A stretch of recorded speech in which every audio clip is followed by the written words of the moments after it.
Welcome to The Explainer. Today, we're jumping into a huge problem, the global housing crisis. And we're going to look at a pretty radical tech solution that could completely change how we think about property, maybe forever.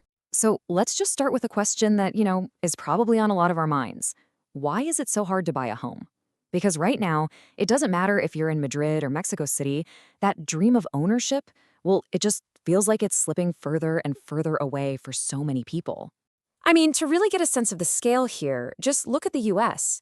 There is a deficit, a shortfall of 7.1 million affordable rental homes. And that's just for the lowest income families. That number is staggering, and it's a huge red flag that the system is under some serious stress. Okay, so this isn't just a US problem. Not by a long shot. We're talking about a global housing crisis.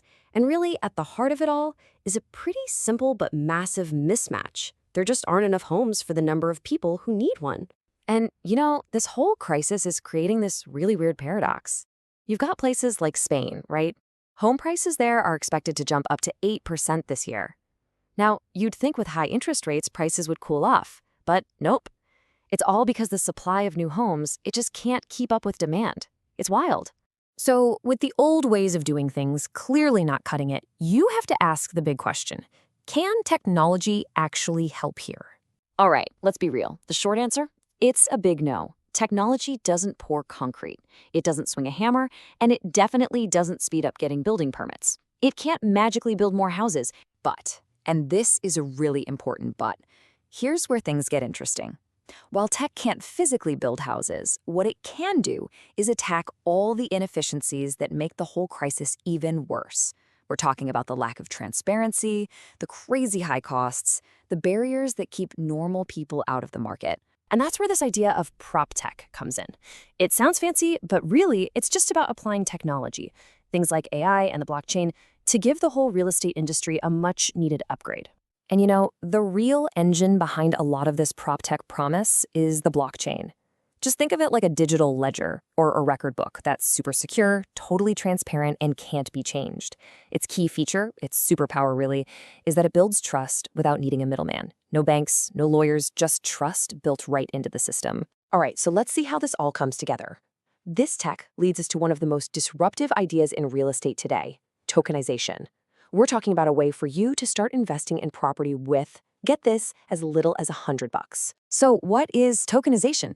Well, put simply, it's the process of taking a physical asset, like a whole apartment building, and converting the ownership rights into digital tokens on the blockchain.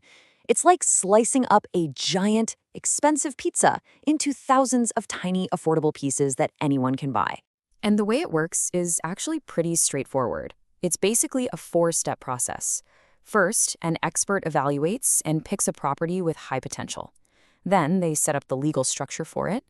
Third, they create or emit the digital tokens on the blockchain. And finally, those tokens are sold to investors on a digital platform. Simple as that. And when you put the old way and the new way side by side, wow, the difference is night and day. We go from a system where you need a huge down payment, everything takes months, and the costs are insane, to a new world where you can get in for a tiny amount, you can trade your shares easily, the costs are low, and everything is completely transparent. It's a game changer.